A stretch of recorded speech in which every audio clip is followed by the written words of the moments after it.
What's up, y'all? I'm Deidre, and this is Shade Tree Reads.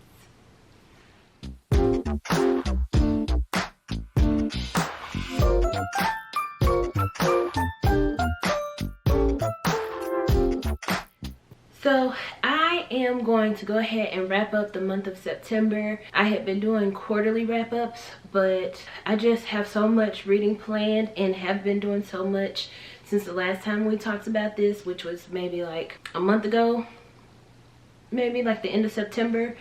And I have a lot planned for October. It's about midway through the month, and November in December, just catching up for what I didn't get done for early in the year. So I want to go ahead and wrap this up just 1 month and be able to move forward and clear my memory. So you may see me looking down at my phone. The first 2 books I want to mention are books that I'm pretty sure I already talked about in my sprint and wrap up, where we sprinted and then I wrapped up a few months at a time.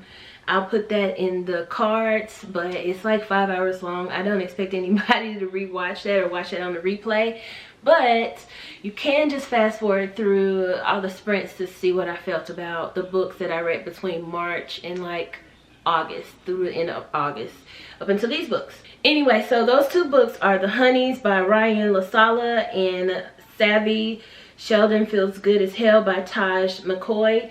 The Honeys I loved. I gave it 4 stars. I read that all via audiobook, and I borrowed that from Hoopla / my library.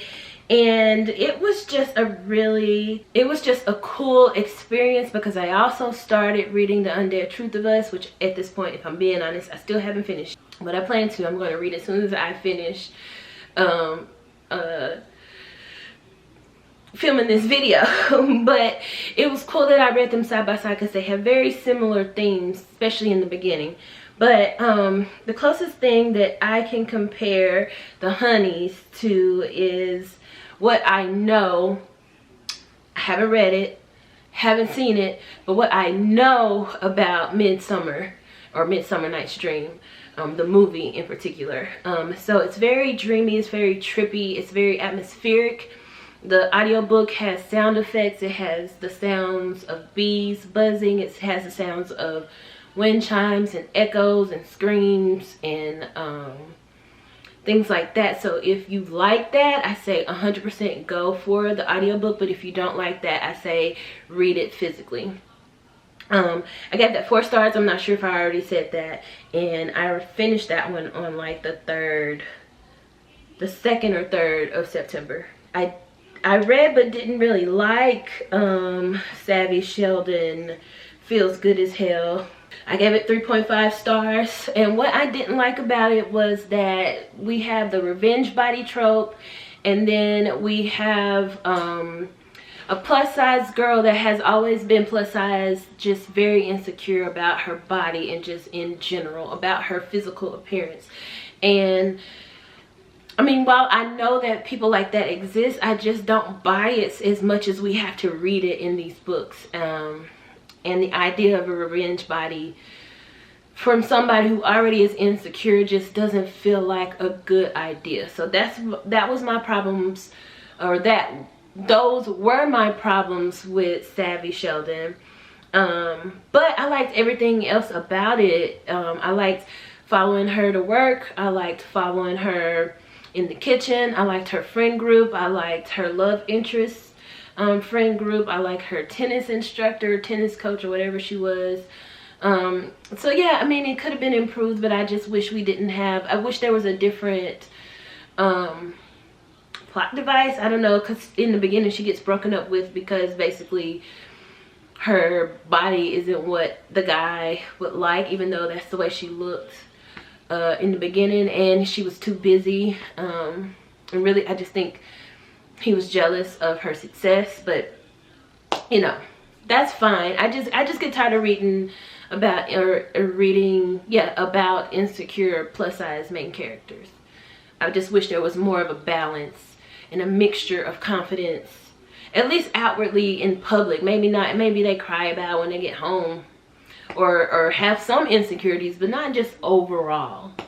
And then after I finished Savvy Sheldon, I was trying to like pick myself up because I really didn't like I just didn't like how I was feeling after I read that. So I picked up a bunch of manga, and the second volume of Drops of God by Tadashi Agi, or Aji, forgive me for that pronunciation.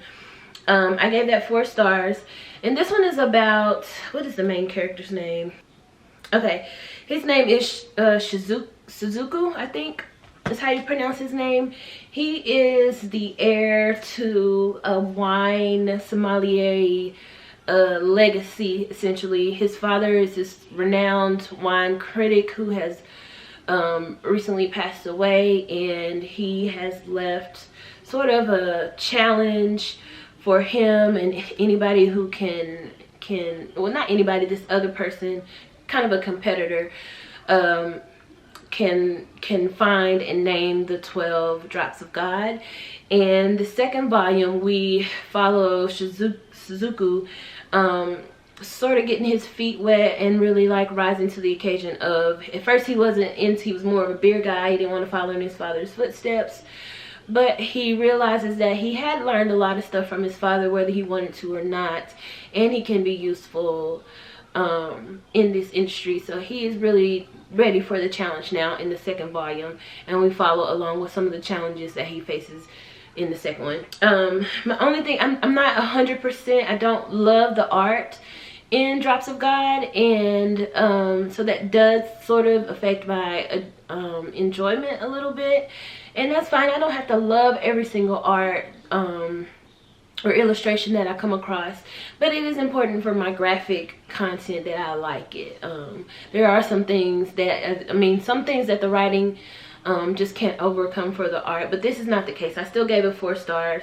And the other thing about Drops of God is it's very text heavy. There's a lot of writing, a lot more than what I'm used to in the manga that I typically read. So know that if you decide to pick it up. This is another one that Ashley from Bookish Realm had told me to pick up a while ago, and I'm still reading it and enjoying it. And then I picked up volumes 10, 11, 12, and 13 in the month of September. For volume 10, I gave it 4 stars. For volume 11, I gave it 5 stars.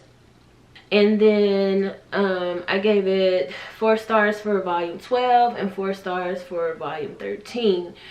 And really these 4 volumes, 10, 11, 12, and 13, take place over like a couple weeks time. It's just one competition, but different rounds of the same competition that's going on.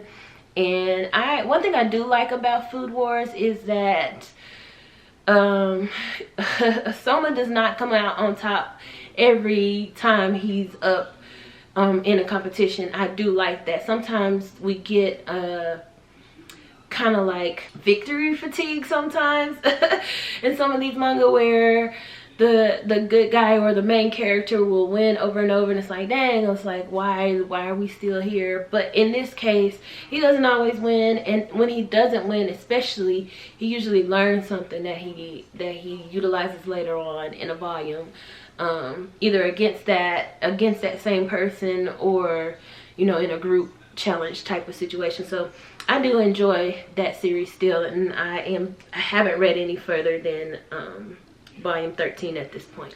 So then I also read, for the Only Good Book Club pick, which was my suggestion, and I don't really regret suggesting this, but I originally heard about it on Olive from A Book Olive's channel, and I liked the way that she described it when she was talking about it. I don't know if it was a recommendations video. If I can figure out which video it is that she talked about it, I will link it in the cards. But the summary or synopsis on Goodreads does this book a disservice, and it affected everybody who picked it up. It affected what their expectations were, and it affected their reading experience while in it. Like I said, I don't remember how she described it. I don't remember how she described it, but there was the idea that there was a romance present when she said it. It made me feel like, okay, so basically the premise, let me just tell you the premise of this book without reading the synopsis. on Goodreads. The premise of this book is you have a female pirate captain with a crew and a ship with a vendetta. They have something to prove, and they end up kidnapping this chef in the process of carrying out some shit that they need to take care of. So they kidnap the chef, and long story short, he is made to cook a fine dining meal on board the ship for the captain only every Sunday. And this ship it's a pirate ship, so they really just have like a big cauldron and a space for a fire and something to let the smoke out. That's really all the kitchen consists of. And anyway, so this chef is like distraught of how on earth is he gonna be able to make these meals and not be thrown overboard for the chef in these conditions. And so we go along with this crew and this on this sea adventure, so to speak, as she and her crew carry out this thing that she wants to accomplish. And on the side, we get this chef and his little yeast ball that he holds in his pocket because it's the right temperature to keep it happy, and he feeds it and he can keep an eye on it, and him scrounging around the ship trying to figure out what he could use other than this big cauldron, and going out on raids when they do either dock or raid another ship to go see what he can scrounge for. That's really the premise of this book. And if I had been told that, I still would have read it, but my expectations would have been different. I would not have been expecting the romance that really didn't even come, if you want to call it that. At most, it was like a Stockholm syndrome type of situation, and that didn't even come until like 80% into the book. You didn't even get a whiff of it till like 75% in. So I wish they hadn't used that in the description, but I still enjoyed it once I got to it. If you tell me it's a romance, I'm expecting to establish some of that in the beginning, at least in the first 50% of the book, and that's not what happened here, and it wasn't supposed to happen at any point. It was that the circumstances weren't ripe for a romance really at any point, but I got why it happened when it did, but it wasn't romance. That was not romance. Y'all need to do better with these synopses. Oh child, they had me hot. Let me see what else I had read in September. And then on a much happier note, we finished, I believe this is the 4th book. Yeah, we finished the Golden Slot Chronicles read along, me and Cachet. And that book was Arcade and the Dazzling Truth Detector. I gave it 4 stars on my reread. Apparently I did read this last year in July, but I didn't pick up on the issues that I had this time around. And I didn't even remember any of it. Like, I'm starting to question if I really did read it and I just marked it. I don't know. I don't do that, but I don't remember any of these issues, so it makes me call into question whether or not I was absorbing books a year ago. Anyway, so in this last book, we follow Arcade, his newly adopted brother, Doug, his sister, Zoe, and all the other friends and bullies and relatives that we have come across in the previous 3 books as they try to conclude this journey. And this one is mainly about Arcade and what he wants to become. A couple things that we encountered that I didn't love in the truth detecting of it all was there's a point where we stop and speak to Abe Lincoln when he's about to sign an Emancipation Proclamation.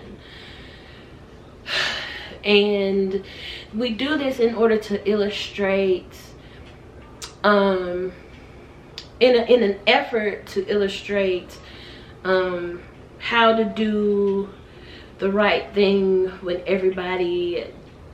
not everybody likes it, or how to do, or what happens when there's 2 right choices. I think was the premise, because they were having to debate different points, and one of the Tolly Brothers was afraid that people wouldn't like him if he argued a certain point.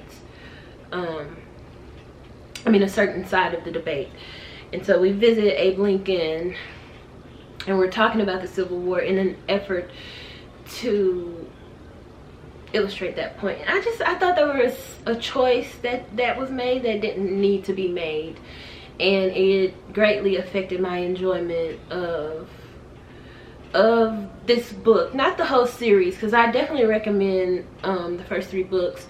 It was different pacing. It just felt really different from the other 3, and not quite as satisfying as the other 3, but I still had a great time. I always enjoy reading stuff with cachet. And then I read another series. Well, I read a couple books from a series, but a series that I had started a little while ago called Recreating My Mama's Shelves, and I had picked up a couple oldies but goodies from Brenda Jackson. I had No More Players. I just lost this nail just like 2 seconds ago. And the Player's Handbook. This is the first book. This is the second one. And it was a good time. Unlike when I reread some other older books, I think this one's a little bit more modern. Let me see. Yeah, this came out in 2004. So I would have been in college when this came out.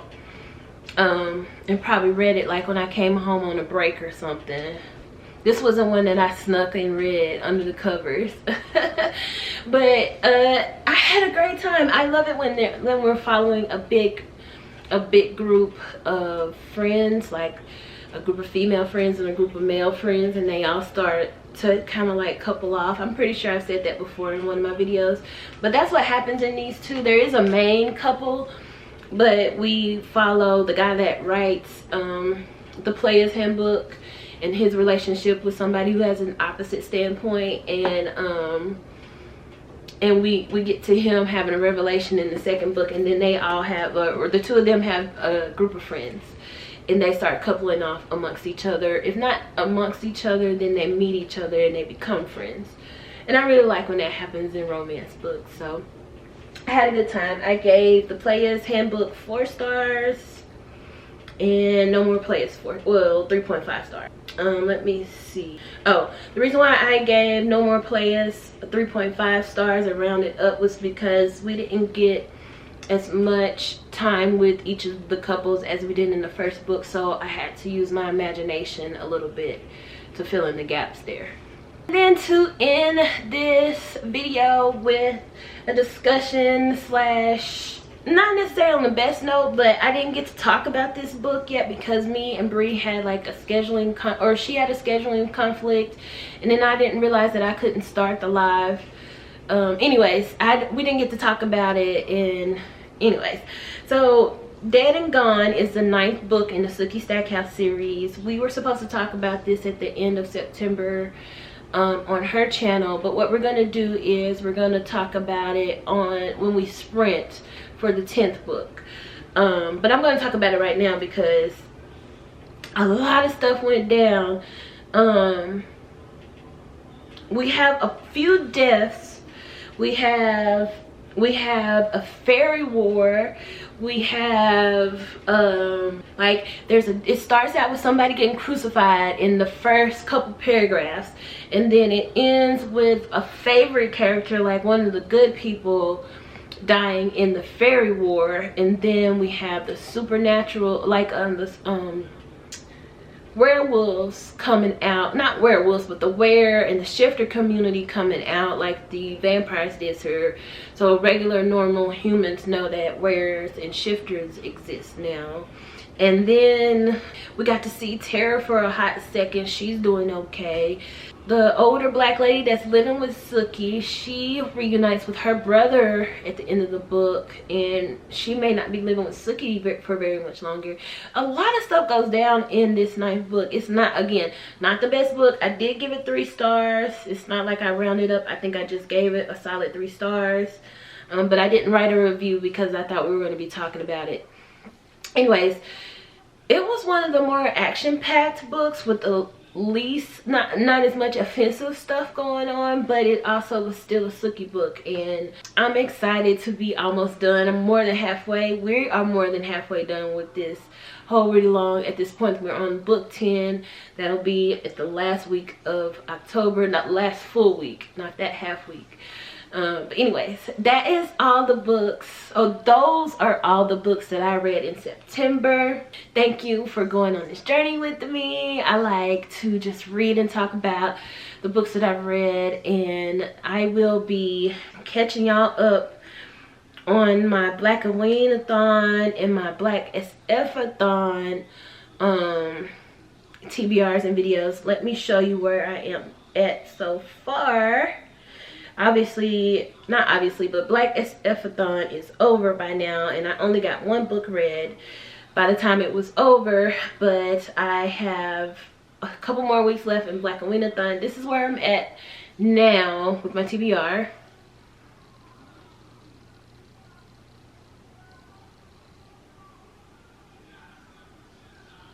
Okay, I'll just insert a screenshot. That's where I'm at right now with that, and I'm having a good time. Ashes of Gold ended up coming in at the last minute from a hold that I had for a couple months now. It just came in, so I read that one, and it fulfilled the prompt for Black SF-a-thon